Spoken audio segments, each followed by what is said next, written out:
Pronto, temos agora às 19 horas, né? 19 e pouquinho, vamos ter agora a palestra do professor doutor Odorico, que já deve estar. Chama o Odorico, ele deve estar aí no corredor, descansando. Descansando não, ele deve estar no tablet, né, Ricardo? Ele não está descansando. Ele não descansa nunca.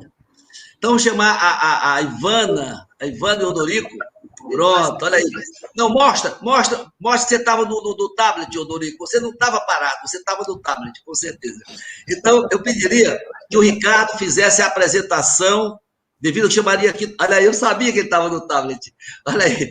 O Silvio, vou pedir que o Silvio também, o Silvio é meu parceiro aqui na mediação, que ele também entre aqui na sala. E peço ao Ricardo que, imediatamente, por causa do tempo, Odorico, você tem 40 minutos, né? Para a gente depois dedicar um certo tempo para as perguntas. Então, doutora Ivana, chegando aí, doutora Ivana, uma pesquisadora muito importante da Fiocruz, né?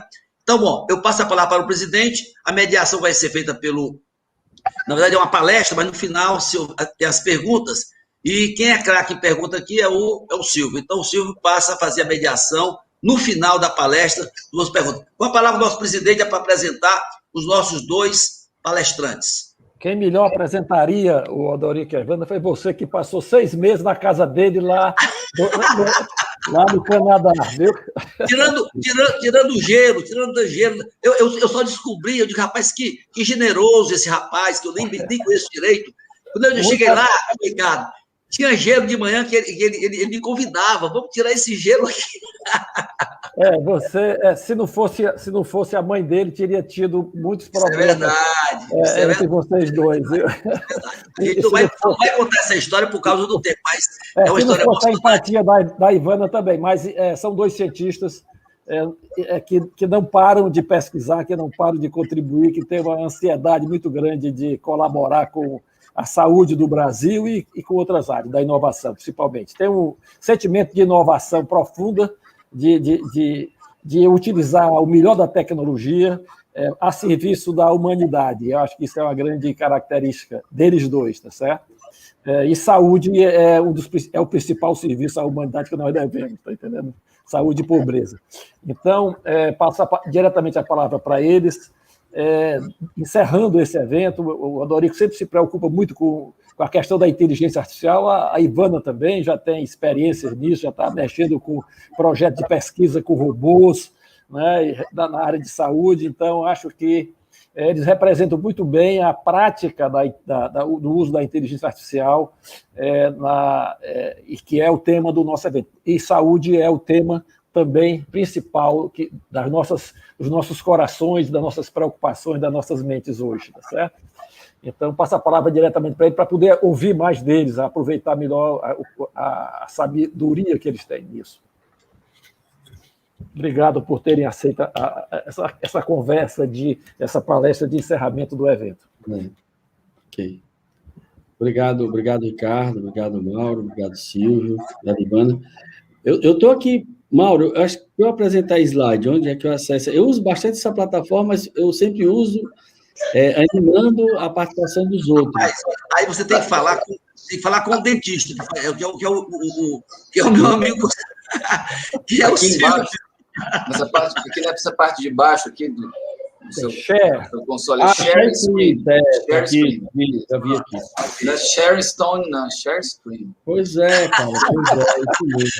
Olha, eu quando tenho problema de informática, eu ligo para o Silvio, né? Eu digo, Silvio, como é que está teu tempo aí? Ele, rapaz, eu estou tranquilo. Então, aí eu tenho todos os problemas. Eu vi aqui, na realidade é isso mesmo, que ele estava aqui. E quando eu estou com dor de dente, eu ligo para ele. Ele tem problema de preocupação, liga para mim, dor de dente, eu ligo para ele. Pronto, excelente. Deixa eu ver aqui. Excelente, é isso mesmo. Está aparecendo direitinho, viu? Aparecendo aí? Excelente. Bom, então, gente, são 40 minutos, Mauro. Vou ver se eu consigo aqui trabalhar isso no tempo regulamentar. Quanto mais tempo você conseguir, mais tempo teremos para as perguntas. Aí é o critério seu. Fique à vontade, né? Pronto. Eu vou rapidamente colocar o que eu chamei aqui o contexto, né? Esse debate que a gente está fazendo nesse momento. O próprio Iracema Digital, se não fosse esse momento, seria totalmente diferente, né? Então, com certeza, nós estamos vivendo um momento também disruptivo em relação a muitas questões que acontecem nesse momento no mundo, né? Uma pandemia que, sem dúvida nenhuma, ela vai ter impactos importantes do ponto de vista político, do ponto de vista científico, do ponto de vista social, do ponto de vista das novas estruturas sociais que vão vir por aí, e é um momento que o mundo se depara, inclusive, com modelos importantes, né? Eu coloquei esse gráfico aqui, só para a gente... Esse gráfico é de ontem, né? Então, essa plataforma, né? O Nosso Mundo em Data, né? O World in Data, é uma plataforma do pessoal da Universidade de Oxford e que tem dado grandes contribuições à análise dos dados, né? Então, se a gente for ver aqui, a pandemia que começou, né? O primeiro caso é final de dezembro de 2019, início de janeiro de 2020, né? Então, ali começou em Wuhan e já em seguida, 15 dias depois, já estava no Japão, já estava na Indonésia, e ali, logo em seguida, fevereiro, março, chegou na Europa, né? Também aqui no Brasil, e o que a gente tem hoje aqui? Se a gente analisar esse dado, a gente vai ver que o país que hoje tem maior quantidade de casos por dia, os Estados Unidos, a União Europeia e o Brasil, né? Então, o Brasil... sozinho já é ali, isoladamente, ao lado dos Estados Unidos, a maior letalidade, ou seja, a maior mortalidade e a maior quantidade de casos. A China, onde começou hoje, praticamente não tem pandemia. A Índia, que a gente achava que pudesse ser um problema muito grave, também não foi. A Ásia tem uma das melhores experiências quando a gente compara, né?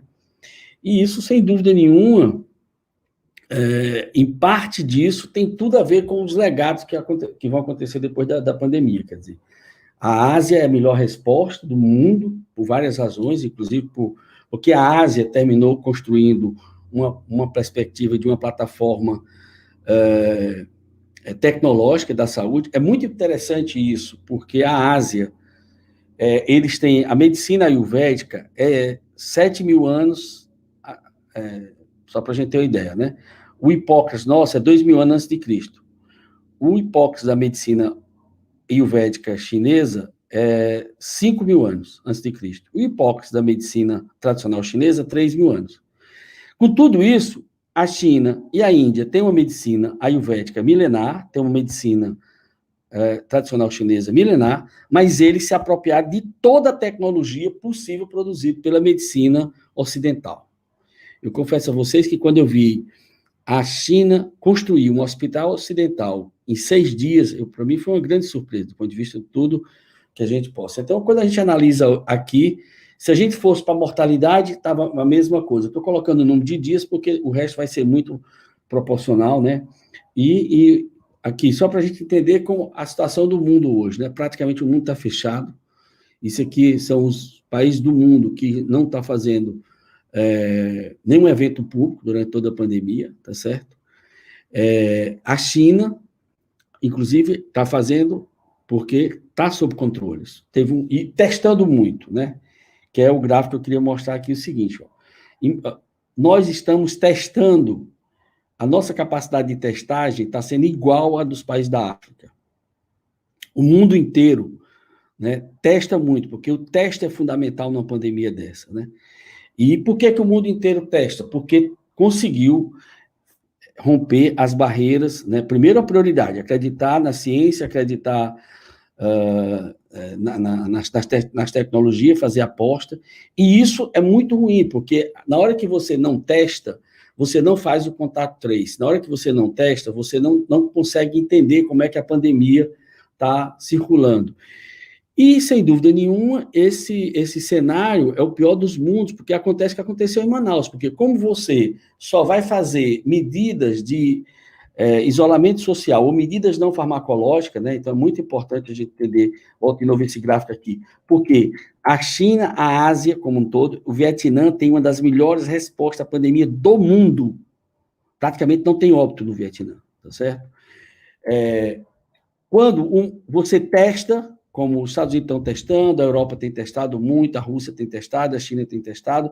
Quando você testa, nós somos os piores do mundo em teste. O que é que fica? Quando você regula por a quantidade de leitos de UTI ocupado, o leite já está derramado.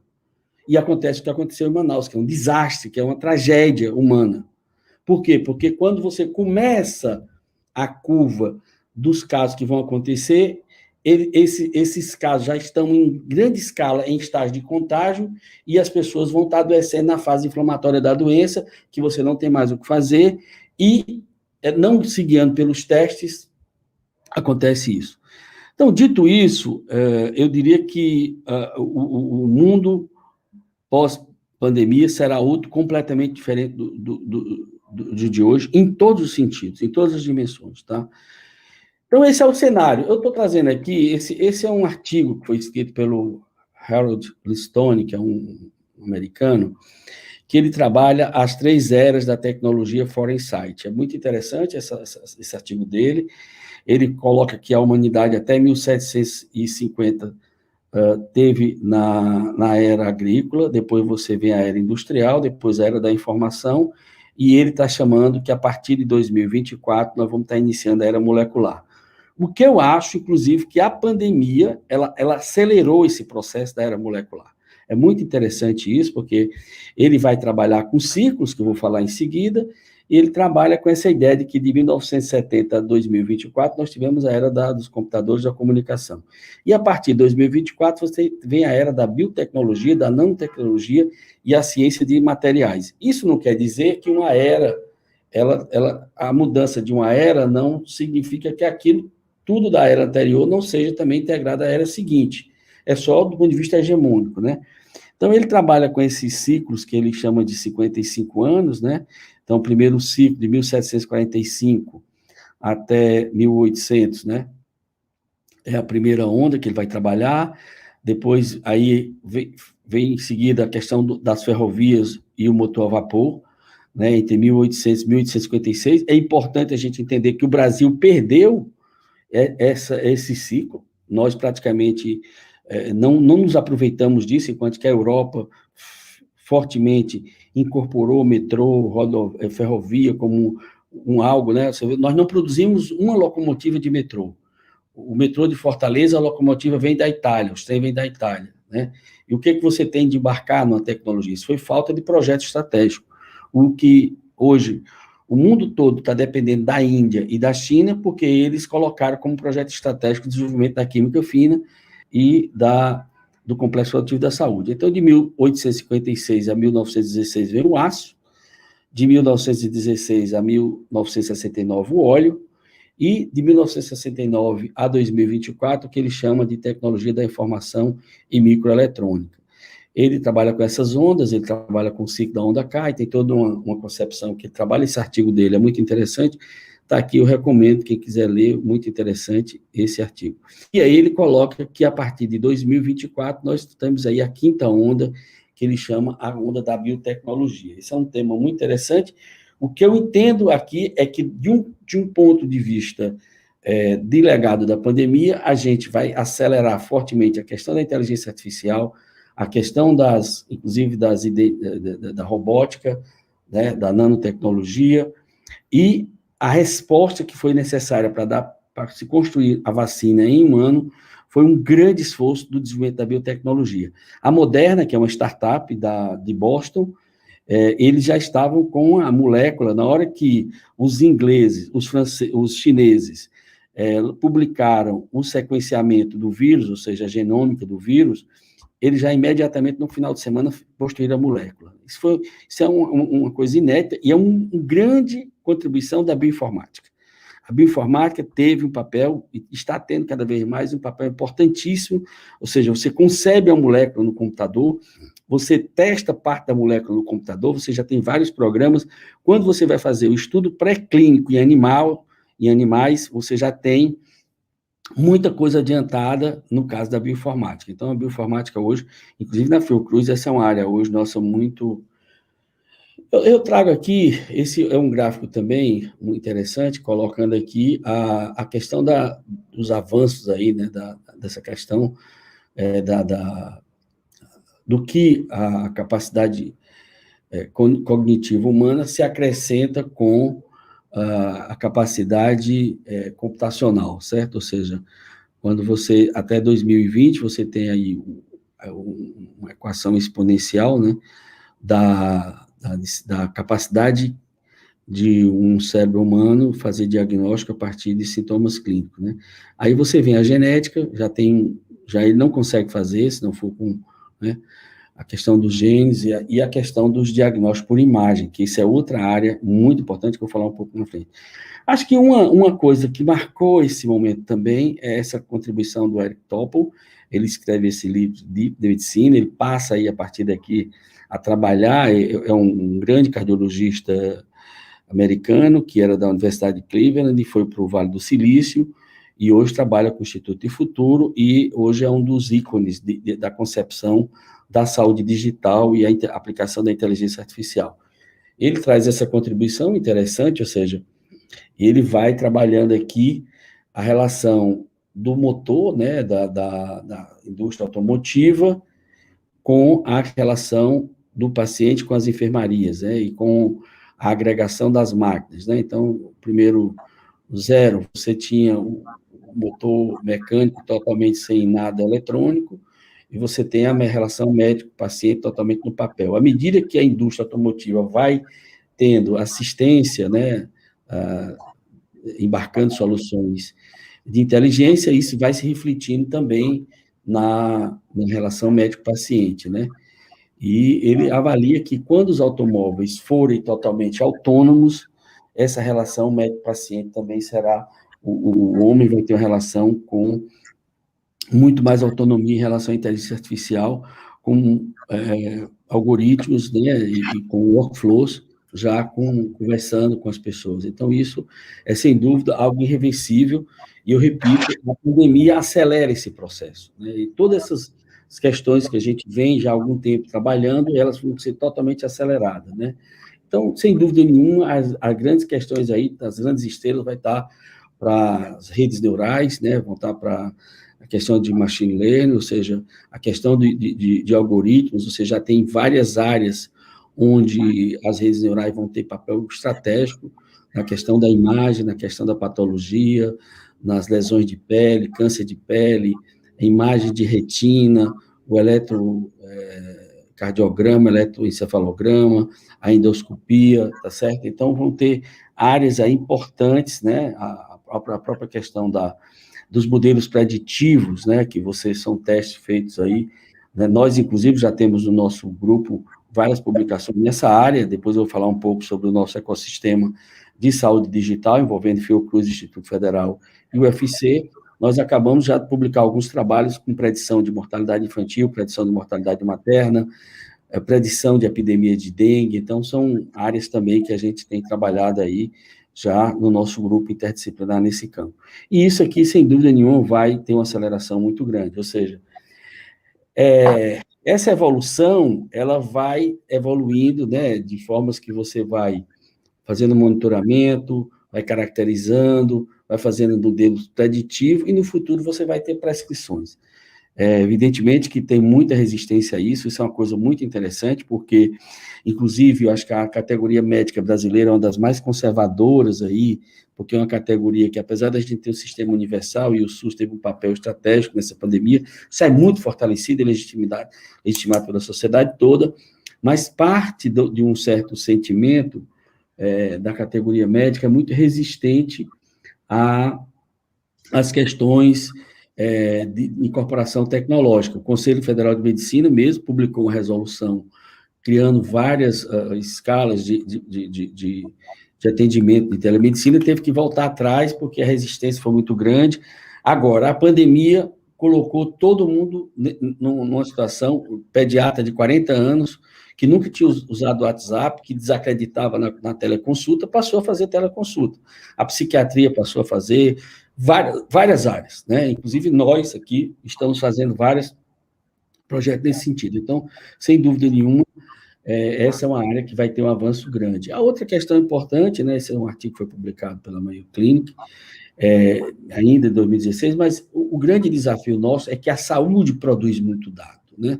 Então, isso é outra coisa importante. Os nossos dados vão ser muito importantes na construção de Big Data e nos modelos preditivos, né? E aqui, esse é um gráfico muito interessante, foi publicado na revista de cardiologia, onde eles colocam os bancos de dados, as capacidades analíticas e as aplicações, né? Então, você tem os dados administrativos, os dados clínicos, né? Vários, os registros eletrônicos de saúde, a biometria, ou seja, isso foi uma coisa muito forte no contact tracing, na proposta, na resposta chinesa, né? Na Coreia do Sul também, tá certo? Os relatos de paciente, a internet, as imagens médicas e os estudos, né, de biológicos, tá? De patologia, principalmente, vai ser muito importante. E aí você vai ter modelos de aplicação, modelos preditivos, gestão da população, certo? Questão de medicamentos, né? Acima de tudo, você vai ter um conjunto de situações, o que a gente está chamando, inclusive, de saúde pública de precisão, né? A ideia da saúde pública de precisão é exatamente quando a gente consegue, com um conjunto de dados, a gente ir... uma das coisas que foi muito forte na pandemia, e tem vários trabalhos produzidos no Canadá, vários trabalhos produzidos nos Estados Unidos, na Europa, na China, é muito interessante, porque como a China teve poucos casos, por isso que as pessoas dizem, por que a China não está testando lá? Porque lá não tem, eles conseguiram controlar. Então, a vacina que eles estão produzindo, eles estão fazendo ensaio clínico fora da China, Brasil, alguns países da Ásia, alguns países do Oriente Médio, porque eles não, na África, né, porque eles conseguiram ter o controle. Mas uma das coisas que avançou bastante foram os modelos de diagnóstico de imagem a partir dessa revolução fantástica que é o PIX, né, o PIX no ponto de vista do que ele representa, né, como uma matriz de imagem, o aprendizado de máquina, né, que se deu com a questão da imagem é um negócio fantástico, né, pela quantidade, e aí vários estudos mostrando, a partir da radiografia, a situação da gravidade do paciente e prognóstico. Então, a imagem foi uma das áreas, né, que avançou muito do ponto de vista da pandemia, isso é uma coisa. Aqui são algumas áreas que, sem dúvida nenhuma, elas vão ter influência rapidamente, né, a cirurgia robótica hoje é uma realidade, né? A psiquiatria hoje é uma área que se avançou muito e existem muitos modelos sendo construídos, né, para, inclusive, os psicólogos na pandemia funcionaram muito bem com teleconsulta, né, a psiquiatria, mas, acima de tudo, também apoio e suporte aos pacientes com sofrimento psíquico, né? A questão da saúde da família, a cardiologia também, tem a pediatria, a patologia hoje é um grande desafio, e o aprendizado de máquina, quer dizer, à medida que você cria um padrão de uma determinada lâmina, por exemplo, de fígado, quando a máquina pega 10 mil padrões daquele, 50 mil padrões, ela aprende muito com aquilo. Então, as redes neurais vão dar grandes contribuições na área de imagem, que tem várias aplicações, na imagem, no caso e na parte de patologia, né? Então, só algumas áreas. Essa velha pergunta, né? Você faria uma consulta com o robô, né? Então, isso vai ser uma coisa que vai ser muito forte daqui para frente. E aí, muitas vezes, né? Já tem vários estudos mostrando que alguns poder-se argumentar que os robôs não têm empatia e não entendem pacientes de forma individualizada e humana, mas muitos pacientes dizem que os médicos, na atualidade, também não o fazem. Então, esse é um grande debate que vai estar muito forte, presente, porque como nós vamos ter muita tecnologia sendo aplicada, né, e é interessante, essa geração, meus alunos da medicina, é a geração que já nasceu em 2000, então já é a geração totalmente milênio. Então, eles já é uma geração que praticamente tudo que eles estudam é digital, alguns deles já fizeram engenharia, alguns já programam. Então, é muito interessante que isso vai ter também uma mudança, porque a faculdade hoje é analógica e as demandas são da era digital. Eu acho que o pós-pandemia, inclusive com o ensino remoto que a gente está fazendo, vai também, digamos, de certa forma, apoiar muito, né? Isso aqui é um centro cirúrgico que já está em funcionamento, já em vários países do mundo, e que isso aqui vai ser uma realidade cada vez mais presente, inclusive com cirurgias remotas acontecendo com essa parafernália toda. Bom, veio um tema que eu fiz questão de trabalhar aqui, que eu acho que isso vai ser uma coisa muito forte, e aí tem um grande debate, tem alguns artigos até sendo publicados sobre a privacidade de dados e a relação de como é que o Ocidente e o Oriente, ou a Ásia, né, vamos nem falar Ocidente e Oriente, mas a Ásia se comportou nessa pandemia em relação à privacidade de dados e como é que a gente tem se comportado aqui. Eu acho, inclusive, eu queria aproveitar esse momento para dizer assim, mais uma vez, eu acho que o Google e a Apple, eles têm uma dívida enorme com a sociedade ocidental, porque eles não deram nenhuma contribuição concreta do ponto de vista do contato trace em relação à pandemia, como atrapalharam, né? Então, a China conseguiu fazer muitas iniciativas, né? Inclusive, você pode até questionar pela questão da privacidade do dado e tal, mas queira ou não, dentro do modelo deles, da relação deles com o Estado, com a sociedade, eles conseguiram várias iniciativas para fazer o rastreamento de contato, que numa pandemia dessa é fundamental. Por quê? Porque na hora que você tem uma informação de que você teve contato com alguém que testou positivo, automaticamente você se resguarda e você busca testar também. Nós tivemos a pior cenário em relação ao teste, porque você só testa quem já chega grave no hospital. Ou, quando a pessoa morreu, você vai testar para saber se realmente foi Covid ou não. Você não tem uma política de testagem. Por outro lado, você não tem uma política de rastreamento de contato. E vários países do mundo, inclusive países como a Alemanha, como a Inglaterra, Reino Unido, Portugal, nós aqui no Brasil, o pessoal do MIT, chegamos até a fazer uma parceria com o MIT para discutir a possibilidade de fazer, através de Bluetooth, usando as chaves, né, de um modelo que você possa fazer a comunicação da pessoa que se autodeclarou infectada e é a pessoa que teve com ela nas últimas horas vai ter aquela informação. Isso é muito importante. E simplesmente o Google e a Apple se reuniram e pediram qualquer iniciativa mais em larga escala sobre isso. Disseram que ia entregar aos governos, e inclusive o modelo, o NHS tinha um modelo na Inglaterra, eles tentaram substituir, eu não tenho notícia que funcionou, Portugal também, não vejo ter funcionado, a Alemanha também, e aqui no Brasil muito pior. Então, eu acho que essa questão aí do que aconteceu com o Google e a Apple em relação ao GAEN, né, que é Google Apple Exposure Notification, eu diria que é algo que vai ser, lá na frente, tem que ser cobrado, tem que ser discutido. Acho que a comunidade científica também tem que entender isso.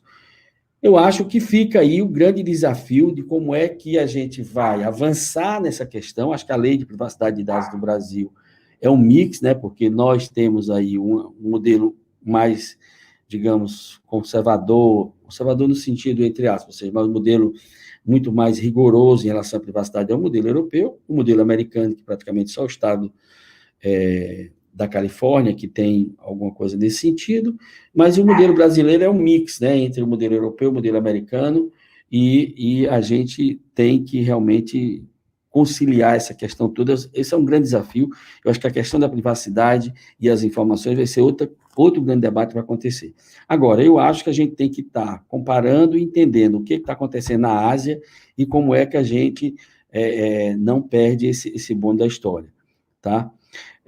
Então, eu entendo que nós vamos ter grandes contribuições aí envolvendo várias ferramentas de algoritmo e predição, mas também de inteligência artificial, inclusive onde em várias áreas isso vai ganhar autonomia, e eu vejo que a gente vai ter que entender, né, de como é que a gente vai se adaptar a essas mudanças que vão por aí, né? Eu trago aqui essa fase do Davi, né, em relação a isso. Bom, então, eu, basicamente, eu trago essa discussão aqui, tá? E queria aproveitar também para apresentar um pouco o nosso ecossistema aí de... Está compartilhando com vocês aí? Continua? Sim. Está aparecendo aqui, Larissa. Então, rapidamente aí, tem 10 minutos. Continua. Aí, falando um pouco sobre essa questão, a gente está tentando aqui fazer a nossa parte, né? Então, a gente tem o nosso laboratório, que é um laboratório Larissa de Saúde Digital. Hoje é uma página na web com vários artigos, né? Temos aí um grupo de eu vou apresentar os pesquisadores que nós temos hoje. O Larissa nasceu desse pós-doutorado que o Ricardo falou, meu com o Mauro. O Mauro estava com o laboratório de inteligência artificial Lara e eu estava com um laboratório que era o RISO, de Redes Inteligentes Integradas de Saúde. E aí, juntou o Lara com o RISO, ficou Larissa, que é o nosso laboratório de Redes Inteligentes Integradas de Saúde, né, saúde digital. Hoje, a gente tem no ecossistema a Fiocruz, a UFC, o Instituto Federal, temos uma startup, a Vicena, estamos agora criando possivelmente um spin-off com a Fiocruz, da solução que a professora Ivana vai apresentar. Temos aí uma parceria também com o Instituto Atlântico, e temos hoje parceria também com a Etice, o GREAT, lá da UFC, que é essa solução. Hoje nós temos, na realidade, esse slide aqui está até desatualizado, porque, na realidade, são 15 doutores da área de tecnologia, mas se incorporaram mais outros, e 10 doutores da área de saúde, mas agora nós temos economista, até porque nós temos lá na Fiocruz um pós-doutorado, inclusive se alguém se interessar em fazer pós-doutorado na Fiocruz, pode entrar em contato tanto comigo como com a professora Ivana. Então, hoje nós temos aí num grupo são hoje já quase 35 pesquisadores da área de TI e da área de saúde, né? Esse grupo aqui são algumas reuniões, as mais diversas que a gente tem feito, inclusive, reuniões nacionais, porque hoje a gente incorpora pesquisadores da Fiocruz Ceará, da Fiocruz da Bahia, da Fiocruz do Rio, da Fiocruz de Brasília, e temos lá na Fiocruz hoje várias iniciativas, né? Aqui são algumas reuniões dos nossos times, e vários pesquisadores e alunos nossos. Aqui tem, nessa foto aqui, uma foto histórica aí de uma das reuniões do nosso grupo lá, com o professor Mauro Oliveira, o professor Ricardo Lieberman, tá certo? E aqui é a solução Zelo. Isso aqui foi uma exposição que a gente fez no ano passado, onde a gente expôs uma das nossas soluções de saúde digital da nossa startup, a Vicena, quando a gente recebeu a visita da vice-governadora Isolda Sela.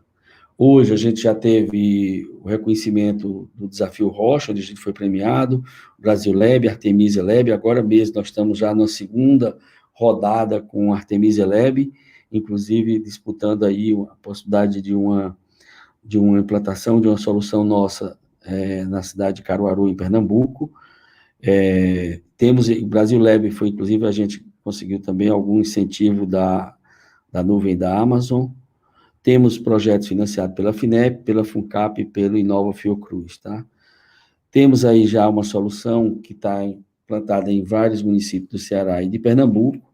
A ideia é que a gente possa levar para o consórcio do Nordeste. Tem a solução Saúde Digital, e agora estamos com alguns projetos trabalhando com bot, principalmente para hipertenso, diabético, gestante, e estamos também construindo a solução em parceria com o Hospital Geral para a comunicação entre o serviço social do hospital e as famílias dos pacientes por causa da Covid, pelo fato de você não poder receber os pacientes, né? Então, tem essa solução Zelo, é uma solução nossa que já está na Apple Store e na Play Store, que vai ser apresentada aí pela professora Ivana. O GISA, que é essa solução nossa, do GISA Inteligente Bot, governança inteligente para apoio à tomada de decisão e gestão do sistema de saúde, que é uma solução que tem um data warehouse, tem todo um framework de desenvolvimento e apoio à gestão municipal e gestão estadual de saúde, tá? É uma solução que já produção a partir ela não gera retrabalho, ou seja, a gente apoia a gestão a partir da mineração de dados tirados de todos os sistemas do SUS, entregando alertas, dashboards, mapas, relatórios, indicadores, e entregando a solução para o tomador de decisão, entendendo que todos os gestores, os trabalhadores e o próprio usuário do sistema também, na saúde, eu sempre digo que todos são tomadores de decisão. É a nossa arquitetura, também é uma solução full stack, e já gerando relatórios para computadores e também uma solução mobile. Tá? Bom, gente, não vamos fazer essa demonstração aqui, mas se alguém interessar, a gente tem disposição para isso, sem problema. E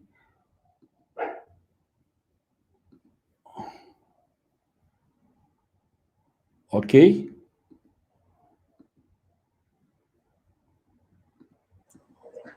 Pediria que o Sam e o Silvio capturassem algumas perguntas que foram feitas, viu? Estamos vindo. O som está chegando. Dá para ver? Tá legal, né? Bom, então é isso aí, eu colocar à disposição de vocês. Consegui, Mauro, falar antes dos 40 minutos, viu? Antes dos 30, viu? Fiz aqui um esforço e tranquilo, acho que aí a gente está à disposição, acho que é uma coisa que... Esse é algo que... esse é um grande desafio para toda a humanidade, eu acho que a gente... espero que o Brasil tire lições muito fortes disso. A forma como o governo federal negou a ciência, a forma como negou a vacina, a forma como o governo, em vez de coordenar a solução da pandemia, ele optou por produzir conflitos, inclusive institucionais, com trocas de ministro, talvez vá fazer com que a gente consiga entrar na história como a pior... Já está, né? Saiu essa semana o ranking aí da situação dos países de enfrentamento da pandemia. O Vietnã está entre os primeiros, a Nova Zelândia, né? E nós somos o pior no ranking, né? O México, depois dos Estados Unidos, depois o Brasil, né? Eu acho que o México está 147, os Estados Unidos 148 e o Brasil 149 no ranking das piores, digamos, respostas, né? Mas eu acho que fica aí algumas lições claras. Primeiro, não podemos negar a ciência, está mais claro do que isso. Depois, o Brasil tem que entender que a questão do investimento na complexo produtivo da saúde é questão de soberania nacional, porque está sendo todo o tempo um vexame atrás do outro. Em fevereiro e março, nós tivemos guerra entre os governadores para comprar e adquirir da China equipamentos de proteção individual, ou seja, estamos falando de máscara, nós estamos falando de visor de visão protetiva, né? Nós estamos falando de respiradores. O país tira petróleo a 7 quilômetros do fundo do mar, nós produzimos aviões, nós produzimos automóveis, nós temos a maior plataforma de proteína vegetal e proteína animal do planeta, não conseguimos produzir um respirador. Foi vergonhoso. Não, e aí não conseguimos conversar com a indústria sobre a produção de vacinas. Ricardo, eu fui colaborador de uma disciplina lá na Universidade de Montreal com o professor Jean-Louis Denis e a Leo Pascal. Nessa disciplina, eles discutiam muito a questão da gestão do conhecimento. E eles, em vários momentos, eles foram contratados pelo governo canadense para conversar com a indústria. Por que é importante o governo de qualquer país entender a capacidade de P&D, de pesquisa e desenvolvimento, de inovação nas indústrias de medicamento? Porque na hora que esse produto vai para o mercado, ele precisa ser incorporado pelos países, pelos governos, porque num país de sistema universal, o governo é o maior comprador, é o único comprador. No Canadá, por exemplo, não tem sistema suplementar. Então, a indústria vende para o governo, porque o sistema é universal. No Reino Unido, a indústria vende para o governo. Então, nós não podemos, numa pandemia como essa, você tem que, primeiro, acreditar na ciência, depois, você tem que entender que ela envolve medidas não farmacológicas e farmacológicas. As que mais salvam vidas são as não farmacológicas. Lavar as mãos, usar o álcool gel, usar máscara, o distanciamento social. A professora Ivana está coordenando um trabalho agora, estudando a mortalidade por Covid no Brasil. E agora mesmo nós estamos construindo um trabalho comparando Manaus e Fortaleza. A professora pode falar, mas qual é a grande diferença? Com todos os problemas no Ceará, nós conseguimos manter o distanciamento social maior do que o Amazonas. E o Amazonas praticamente zerou o distanciamento social. Aí, quando ele zera o distanciamento social, em seguida, aí começa a pandemia, a nova... Porque é tudo que o vírus... Porque o que é que faz um vírus mutar? É a transmissão, tá certo? É a transmissão. Então, sem dúvida nenhuma, eu acho que vamos tirar muitas lições da pandemia, mas fica aí um grande legado no campo da tecnologia da informação, no campo da robótica, no campo da automação, no campo do deep learning, que vai ser algo que vai produzir rapidamente muito conhecimento. Tem muita coisa sendo produzida em laboratórios que ainda não, pela natureza do momento, elas não estão indo para o mercado, mas vai ter uma avalanche muito grande de coisa indo para o mercado. E eu não tenho dúvida que a outra grande acontecimento pós-pandêmico é a aceleração do campo da biotecnologia. E quando nós estamos falando de biotecnologia, nós estamos falando de nanotecnologia. Aí você associa a inteligência artificial à capacidade da nanotecnologia. E com isso você vai construir muitos modelos com capacidade preditiva, com medicina personalizada, com saúde pública de precisão, incluindo pessoas. Eu só queria concluir com isso. A avaliação da Organização Mundial da Saúde é que a saúde digital não vai excluir ninguém. Pelo contrário, há uma avaliação de que a saúde digital, com tudo aquilo que vai ser colocado por trás dela, de tecnologia da informação, de inteligência artificial, de robótica, de IoT, ela vai incluir mais de 1 bilhão de pessoas no mundo. Mais de 1 bilhão. Então, isso é importante. Eu diria que uma das coisas que vai acontecer nesse sentido é que vários países, como a África, continentes como a África, que não fizeram o modelo tradicional da era industrial de saúde, eles vão diretamente já passar, cortar etapas e irem para o modelo da saúde digital com modelos muito fortes do ponto de vista preditivo. Bom, gente, obrigado, espere aí, estamos às ordens para responder as perguntas, passa aí para a professora Ivana. Muito, muito bom. Eu queria fazer uma pergunta só que a gente recebeu aqui, era em relação à indústria farmacêutica, se ela vai ser afetada positivamente ou negativamente pela inteligência artificial, haja vista que a prevenção vai ser muito beneficiada, para já pegar as doenças no estágio bem inicial ou até mesmo antes de começar a ter sintomas clínicos. O senhor acha que vai ser positivo ou negativo economicamente para a indústria farmacêutica? Olha, eu acho... Essa pergunta é muito interessante. Essa pergunta, por si só, ela requer uma nova live. Infelizmente. Mas eu vou tentar ser rápido, só para a gente entender. Existe no mundo algo que a gente chama de doenças negligenciadas. O que são as doenças negligenciadas? São doenças que não interessa mais à indústria farmacêutica produzir, nem pesquisar.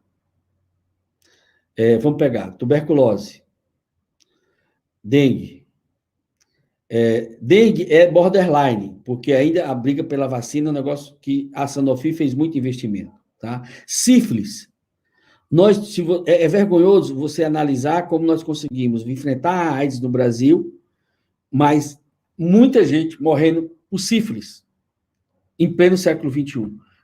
Que a cura é penicilina, mas não interessa mais a indústria produzir penicilina.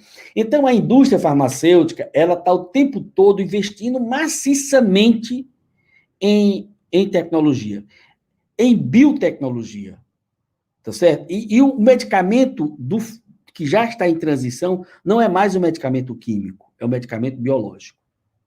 A revolução biotecnológica está sendo liderada pelas grandes empresas, a gente está vendo isso. Agora, aquela empresa que não conseguir investir em biotecnologia, aí sim ela pode ficar anacrônica, como aconteceu com várias... Quem é que acreditava da nossa geração que um dia a Kodak fosse ter problema, a Xerox fosse ter problema? Essas coisas vão estar acontecendo e novas empresas vão surgindo. É isso que eu estou dizendo. A Moderna nasceu praticamente no final de semana, numa garagem. Daqui a pouco vão dizer que os startupeiros da Moderna estavam numa garagem. Vão arrumar uma garagem chique para botar ele lá dentro. Mas é uma revolução, uma nova empresa que surgiu já com muita força. Então, eu diria que a revolução que nós vamos ter da inteligência artificial, ela não elimina a necessidade do medicamento. Por quê? Porque você está o tempo todo investindo em inovação, em novas drogas, por exemplo, o Alzheimer, as novas doenças, a expectativa de vida traz vários desafios para a indústria farmacêutica. Então, eu diria que a indústria farmacêutica ela se beneficia muito da biotecnologia, da bioinformática, São modelos matemáticos muito, que você estuda moléculas hoje muito forte. Eu visitei a AstraZeneca, lá em San Diego, na Califórnia. E aí eu fui conhecer lá a Janssen, que é um braço da Johnson Johnson, que é, inclusive, esse braço que produziu a vacina da Johnson. Eles têm lá em San Diego é uma cidade que fez uma opção de, como a gente está tentando fazer aqui no Ceará, de fortalecer o ecossistema do complexo produtivo da saúde. E eu fui lá visitar 40 empresas. 40 empresas são 40 baias. Porque a questão é essa, é o cientista de um lado e o CNPJ do outro. É o cientista empreendedor. E aí eu fui visitar, os caras estavam todos eles trabalhando no sofá lá, bem tranquilo, com o computador. Você trabalha... Aí, a maior parte das moléculas vão ser produzidas no computador. Quando ela vai para a bancada para fazer estudos pré-clínicos, ela já está totalmente maturada em ambientes de bioinformática. Então, eu não vejo que há uma contradição entre uma coisa e a outra. Agora, sem dúvida nenhuma, nós, no Brasil, perdemos a onda do ferro e do vapor e do trem. Nós não produzimos um trilho. Os trilhos da Transnordestina vêm todos da China. Perdemos da química fina. Hoje, a maior produção, 93% dos medicamentos produzidos no Brasil é envelopando sais que vêm da Índia ou da China. Perdemos a corrida do chip. Nós não produzimos um chip no Brasil. É um absurdo. Né? Os semicondutores. O que nós produzimos de conhecimento sobre semicondutores na Unicamp e na USP foi uma coisa fantástica. Mas não conseguimos colocar aquele conhecimento em produto, em solução inovadora. E eu acho que a gente está perdendo aí o esforço da Fiocruz e do Butantan para que a gente não fique totalmente de fora da biotecnologia. Eu acho que esse é o esforço enorme. E o Ceará, nós estamos trazendo para cá a primeira fábrica de vacina e de medicamentos biológicos da Fiocruz fora do Rio de Janeiro. Isso vai ser uma coisa importante. Vai trazer colocar o Ceará na onda no complexo produtivo da saúde. E eu acho que a gente, se não tiver cuidado, a gente perdeu já a corrida da inteligência. O Yuval Harari, lá no Homo Deus, ele perdeu a corrida da inteligência artificial. Fora o desmonte da indústria brasileira. Nós desmontamos a indústria brasileira. As bonecas vêm da China, né? Os chapéus de artesanato, parece artesanato, vêm da China, tá entendendo? Os bonés, tudo. Então, nós desmontamos a indústria brasileira também. Daria outra live também, né? Isso. Infelizmente, obrigado, a gente tem... Obrigado também, muito obrigado. A gente tem que tocar o barco, tem até um marzinho aqui embaixo, né? O barco está andando. E a gente queria agora passar a palavra, então, para a doutora Ivana, por favor. Professora. Então, gente, obrigada pelo convite, é muito bom ver todos vocês e compartilhar aí toda essa experiência, esse conhecimento. Como eu fui provocada pelo Odorico, né, assim, na verdade, eu vou falar sobre a plataforma dele, mas eu vou ser muito rápida, mas como ele me provocou em relação à Covid, eu acho importante vocês que são lideranças, né, eu vou apresentar dados, a gente está produzindo, colocamos o Walter, duas pessoas do nosso ecossistema aqui do Larissa, que é o Walter e o professor Ronaldo Ramos, nós integramos ele num grupo de pesquisa nacional que está, junto com a minha participação, que está pesquisando a mortalidade hospitalar por Covid-19.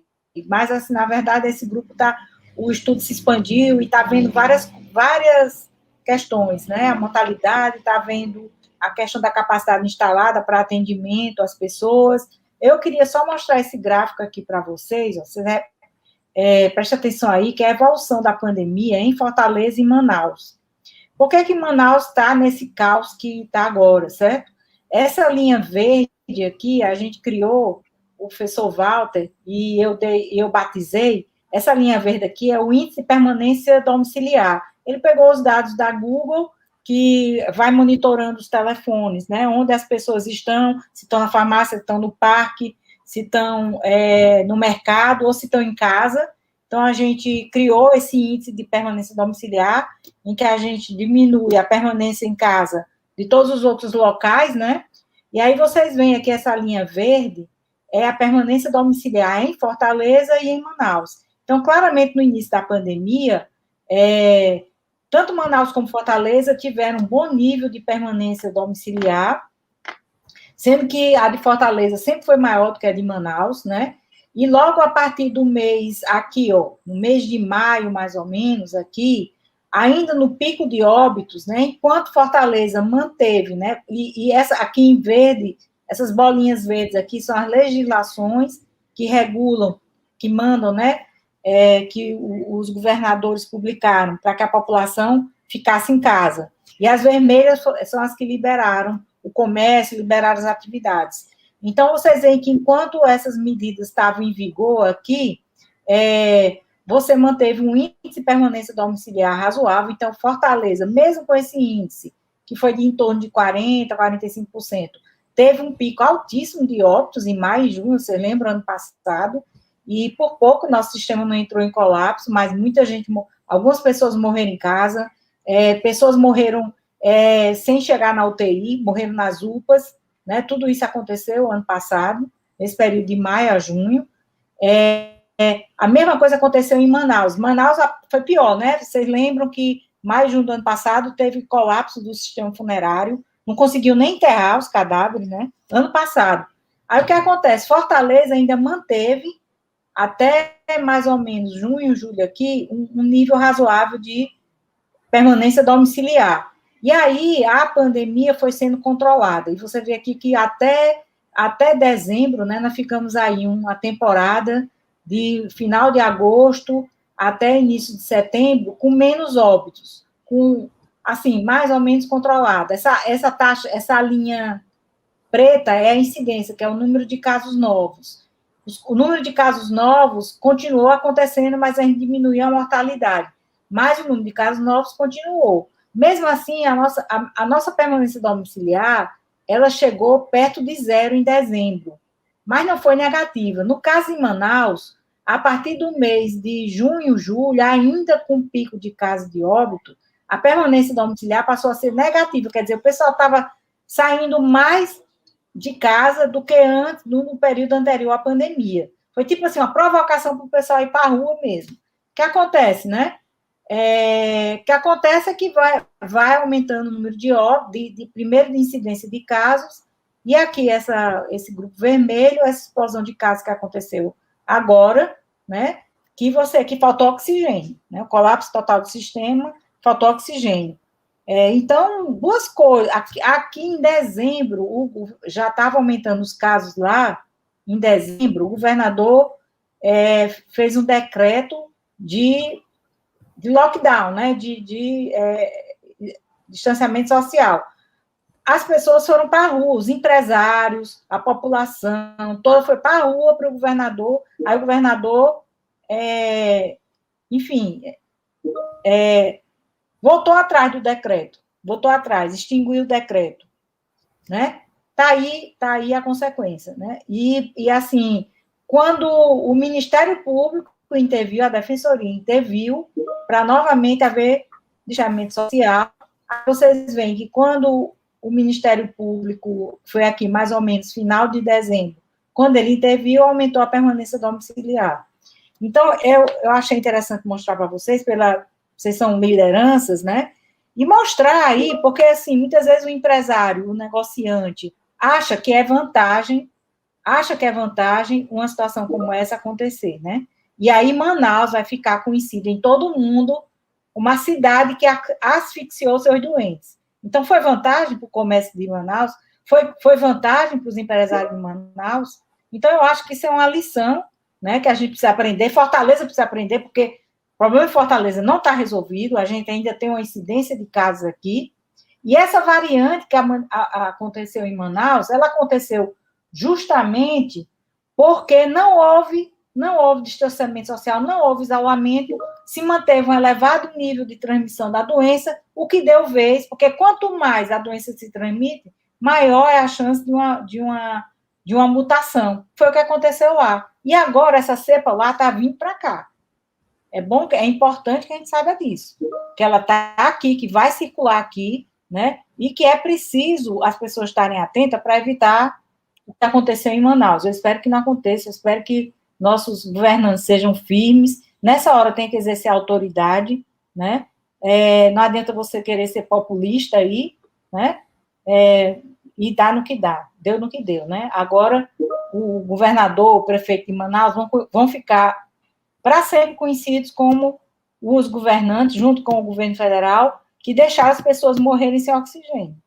Eu só queria comentar isso, que dá uma revolta na gente. Não, dois sentimentos. Um de revolta com o que aconteceu, né? De pessoas morrerem sem oxigênio.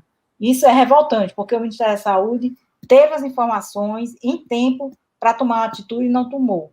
Isso é revoltante. Inclusive, lá ficaram indicando medicamentos que todo mundo sabe que não são eficazes.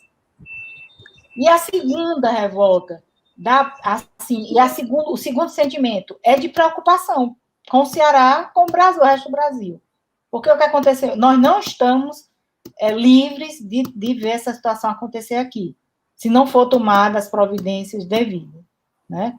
Bom, enfim, eu achei importante compartilhar isso com vocês. Acho que eu tenho que parar de... Sim, vamos... vou falar do Zelo aqui bem rapidamente, foi mais uma vamos dizer assim, um desabafo, né? E também, assim, que eu acho importante que vocês são lideranças, né? E que coloquem essa informação para as pessoas, porque é impressionante como as pessoas esquecem das coisas, né? Rapidamente e não escutam, enfim. Bom, em relação à plataforma Zelo, né? Eu acho que o Odorico já mostrou um slide. A plataforma foi desenvolvida, financiada pelo Inove Fiocruz, e desenvolvida em parceria com a Universidade Federal do Ceará, com a Avicena e com o Instituto Técnico Federal, né? A ideia que a gente tem é de criar uma plataforma para a gestão do cuidado do idoso dependente. A gente está no processo de envelhecimento muito rápido. O Brasil hoje já tem 30 milhões de pessoas acima de 60 anos, e boa parte delas dependentes, né? São pessoas dependentes. Pessoas acima de 60 anos, e boa parte delas... Nós fizemos uma pesquisa para saber, a gente tinha um projeto de saúde digital do idoso, fizemos uma pesquisa para saber que aplicações já existiam no mundo todo, né, para os idosos, e a gente descobriu que os idosos dependentes careciam, existia uma carência de propostas de soluções tecnológicas para idosos dependentes. Então, pensamos aí na plataforma Zelo Saúde. Ela hoje é uma plataforma mobile e web. Enfim, a gente utilizou o Scrum para o desenvolvimento, né? Essas aí são... Hoje a gente já está na Sprint 40, esse slide está um pouco atrasado. Nós fizemos desenvolvimento híbrido, utilizamos a linguagem de programação React Native e o Node.js. Nosso servidor está em nuvem na Amazon. Nós temos, então, uma plataforma que tem dois módulos mobile, um para o profissional de saúde e outro para o familiar e o cuidador. O profissional de saúde pode fazer a avaliação clínico-funcional do idoso, classificando as dependências que ele tem, as doenças que ele tem e outros problemas. Essa avaliação clínico-funcional gera um plano de cuidados, né, que vai para o cuidador. O médico também cadastra os medicamentos e outros detalhes, né, sobre o idoso. Então, tá aqui, são as diversas telas do Zelo, né, a gente não está mostrando todas, mas algumas das principais. E, a partir de um problema que o profissional de saúde, médico, enfermeiro, que ele identifique, é gerado por exemplo, aqui, nessa tela, existe uma orientação de cuidados, por exemplo, para o idoso que não escuta bem. Então, aqui tem uma orientação sobre como melhorar a comunicação e a participação social do idoso. Aqui, para o caso do idoso com insônia. Aqui, para a prevenção de infecção urinária, e assim por diante. As duas plataformas se comunicam, né? Tem também área para páginas para registro de visitas e as intercorrências, né? O registro de medicamentos, que gera lembretes, notificações e alertas para os cuidadores, né? tanto para medicamentos como para alguma situação, por exemplo, se o idoso mostra sinais de estar bebendo pouca água, então isso gera orientação para o cuidador. Essas dois modos já estão disponíveis na Apple Store e na Google Play. Ótimo. Né? E, no momento, nós estamos desenvolvendo o módulo web, que é um módulo de gestão, para que, por exemplo, seja feita a gestão o secretário de saúde, ou, no caso, se for uma empresa home care, que está utilizando a plataforma Zelo, que ele possa acompanhar, fazer a gestão dos idosos em acompanhamento. Enfim, era isso, agradeço muito aí a atenção de vocês, e é isso, fica à disposição para perguntas. Obrigada. Excelente, muito bom. O pessoal está elogiando também no chat. E eu queria passar para o coordenador Sam, ou para o Ricardo, caso tenha alguma pergunta, senão a gente já pode fazer o encerramento, vai passar para o último bloco do nosso lindo e maravilhoso, e maravilhosa escola de verão, que a gente está se segurando, não quer que acabe, mas... Eu acho que as palestras foram muito esclarecedoras. Se tivesse mais tempo, seria muito bom perguntar mais coisas ao Odorico e à Ivana. Queria dizer que eu sei que esse projeto da Fiocruz é em parceria com a UFC, mas é muito interessante essa interconexão entre a Fiocruz, né, e as universidades do Ceará. Também tem gente do Instituto Federal, né? Instituto Federal também, né? Então, isso tudo mostra o poder que a gente tem de se juntar, coisa que é da natureza do Iracema Digital, de juntar tantas competências e saberes que nós temos aqui no Ceará. Agradecer muito ao Odorico e à Ivana a participação deles conosco e fazer essa palestra de encerramento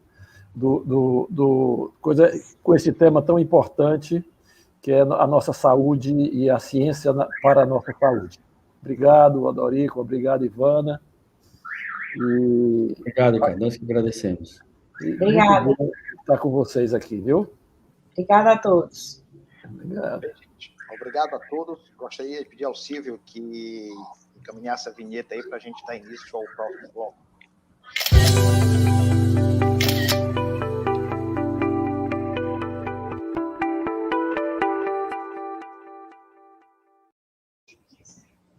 Maravilha.